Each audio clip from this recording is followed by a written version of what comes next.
Well, first of all, the reason I wrote Rich Dad, Poor Dad was because I knew this time was coming. And we have, as a world, have never been here before. And so is it a spooky time? Damn yeah. It is probably the most dangerous time ever. There's nothing to compare it to because there's never been a world economy before. For example, 100 years ago, if there was a stock market crash in England, it didn't affect anybody.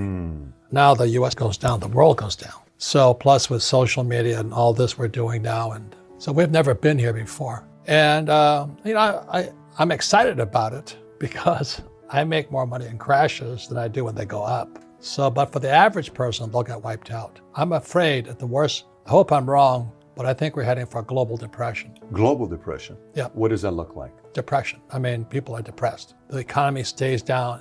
It's hard to come back up. And now the good news is that for those who are prepared for it, like you and things like this, you'll do better. See, not everybody dies in a plane crash. Well, some plane crashes. But the last crash in 2008, I was on Wolf Blitzer's program 6 months before Lehman Brothers went down. And I said Lehman was going down. And nobody listened, but it went down. And so I've been expecting this market to go down for quite a while. And I'm concerned about my fellow human beings. But as you know, most Americans are clueless. They don't know what's going on. But if you travel the world, I just got back from Africa and China and Japan and New Zealand. People are scared.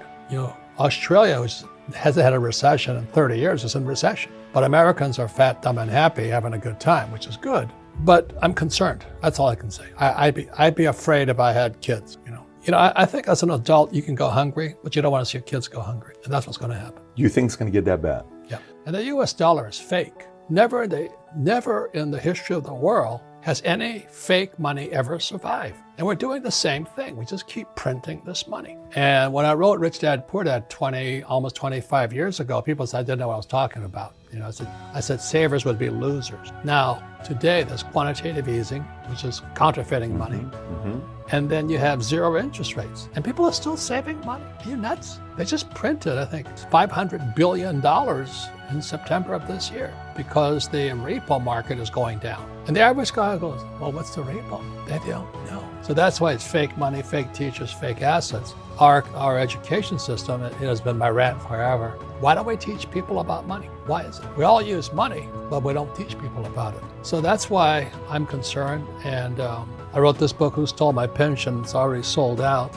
But I wrote Who Stole My Pension because it was the reason I wrote Rich Dad, Poor Dad. The two authors here, me and myself, Edward Siddell, we both had dads who lost everything. And when I was in my 20s and my poor dad lost everything, it scarred me. And I said, I'm never gonna let anybody ever do that to me. So I had just come back from Vietnam in '73. My dad was unemployed, poor dad was unemployed. And he tells me to go fly for the effing airlines. I said, are you kidding me? And he says, go back to school, get your master's and get your PhD. I said, are you kidding me? Here the guy is unemployed. He's got no pension, he's got no paycheck. And he's telling me to go back to school. I said, what, learn nothing? And those guys who, my friends who flew for United Airlines, they're broke today. Their pensions were stolen. And Americans, I wonder how my 401k is doing. I'm going, gee, I'd be a little bit worried, but they don't know. Americans live in a fishbowl. Everybody sees in, but Americans can't see out. So I travel the world constantly. And what I see going on in the world is disturbing. I was just in Argentina and I took my kid brother there and he came back a changed man. He says, you weren't kidding, were you? I said, no, I wasn't.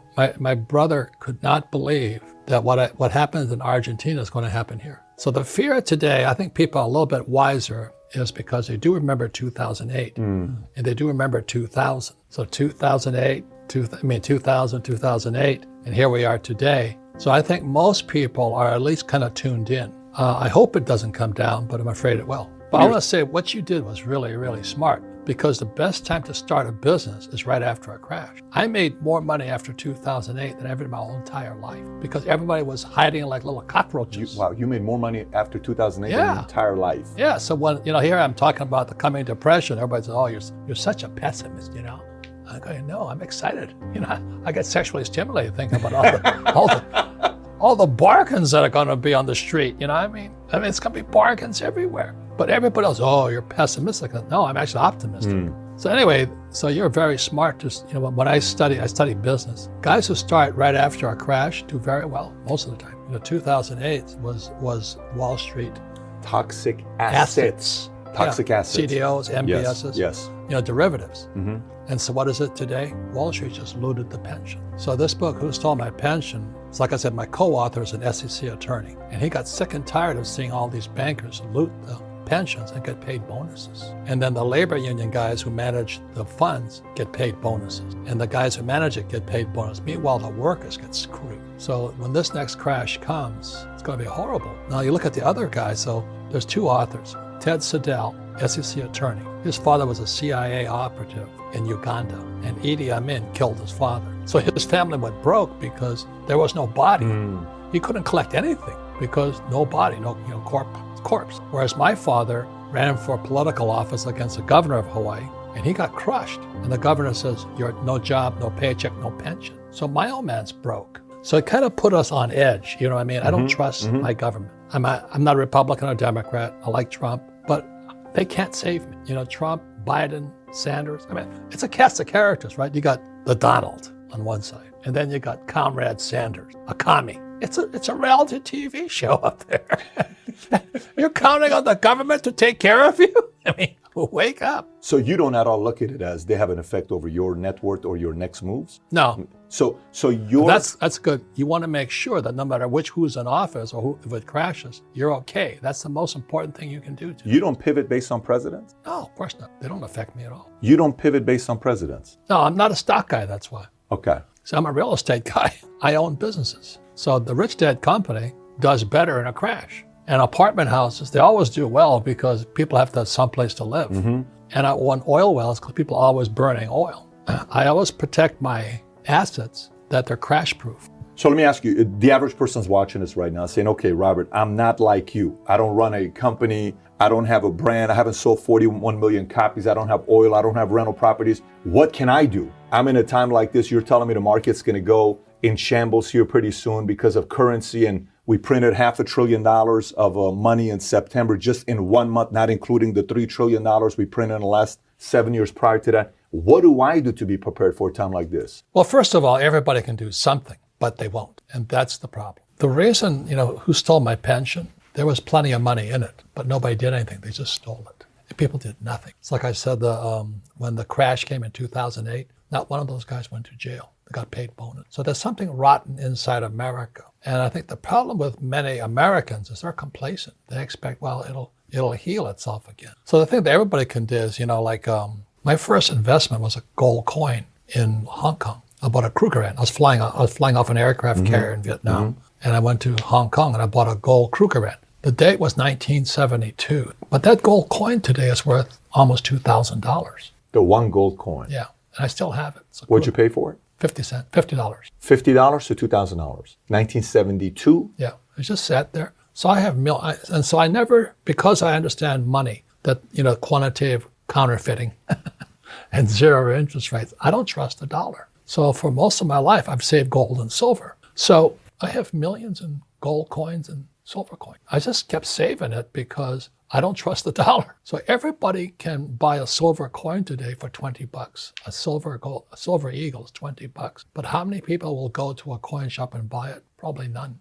Less than 0.1% of Americans own precious metal. And silver today is 50% below its all-time high. So silver is the biggest bargain sitting in the market as we speak today. It's about $20. It should go to 50. So at $20, and I tell my friends, I go, think about it. That's the problem. So everybody can afford $20. Kids can afford $20. The thing is, people won't do it. And you know that too, when you deal with people. Most people are pretty sedentary. They want to do the same old thing. Well, I'm happy. Nothing's going to happen. Oh, he's just trying to scare me. But I was talking to my doctor last night. He says, you've been saying this stuff for 25 years. I never listened to you. He says, now what do I do? Because his 401k, as we cover in this book here, the average firefighter has about 1.2 million in pension, but there's nothing there. What do you mean? Their payout's going to be about 1.2 million. The average firefighter retiree has a $1.2 million pension payout. Yeah, that's how much they'll get paid out. Okay. But there's nothing there as a problem.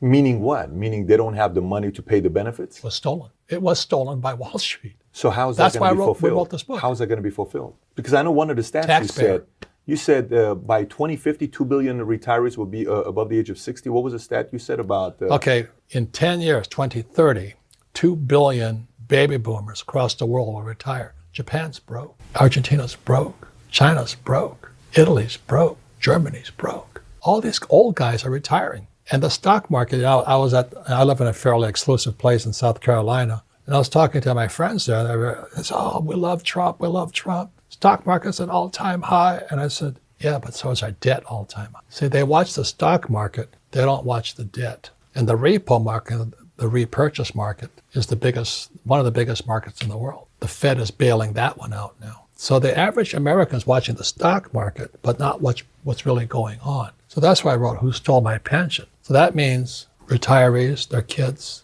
taxpayers will pay for the heist. So let me ask you this. So one is, you said buy coins, whether it's but silver or gold. But you don't buy gold coins. You don't buy gold coins to make money. You buy gold coins because the dollar is going to go down. So I don't trust the dollar. Anytime Buffett says, I remember when Buffett says, he bought $35 million of silver. I don't know if you remember that when he bought it. You're like, okay, be prepared because something's about to happen. Yep. Right? If he buys gold, just be ready in the next 6, 12, 24 months. He's anticipating some kind of a crash to be taking place. He's right now in cash because that's smart. Yeah, he's anticipating something to happen to buy up businesses and rebuild them. He does that all the time. And then he's going to go in after the crash. He's going to go after the crash. Small ebook, big impact, The Wealth Tree. The only 4 ways that will make you financially free forever. Download it here for free.